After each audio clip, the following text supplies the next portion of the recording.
कल रात्री मी जरा लवकरच जेवण करलो, कारण माज जातलं होतं आमच्या वंड्यातल्या शेतातल्या फार्म हाऊसवर. आणि मी जेवण केलो आणि माझी बाबा सायकल घेऊन आमच्या शेताकडे जात होतो. शेताकडे वाटेत मी गाणी म्हणिंगी जात होतो.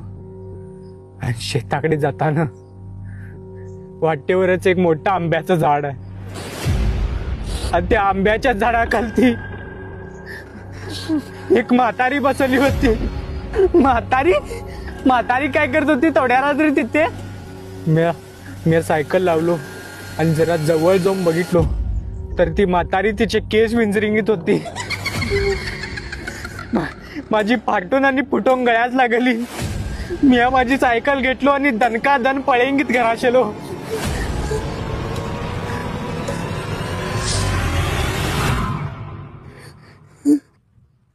रात्री किती वाजता म्हटले ती आहे? रात्री 12:30 वाजता. रात्री 12:30 वाजता इथे येऊच्या आधी का ही सेम गोष्ट माझ्या यल्ल्याच्या बायकोन सांगितली. आणि तिनं बी भूत रात्री 12:30 वाजताच बघितली नाही म्हणे. तेवढ्या रात्री तिया आणि यल्ल्याची बायको तिथे कुणाचा गहू करूच गेल्याशी. यल्ल्याची बायको तिथे काय करूच गेली माहित नाही. खरं मी आमच्या उसास पाणी पाजूच गेलो. तुझ्या इच्छा डोका शेतात जोंधळा पेरला सारे आणि खल्या उसात पाणी पाजूच गेल्या. तुझ्या इच्छा डोका ते यल्ल्या तुझ्याकडनं राहून माझ्यानं डाऊट खोलाय. तुझ्या पाया पडतो रे बाबा, त्या यल्ल्यास थोडं एक गोष्ट सांगू नको.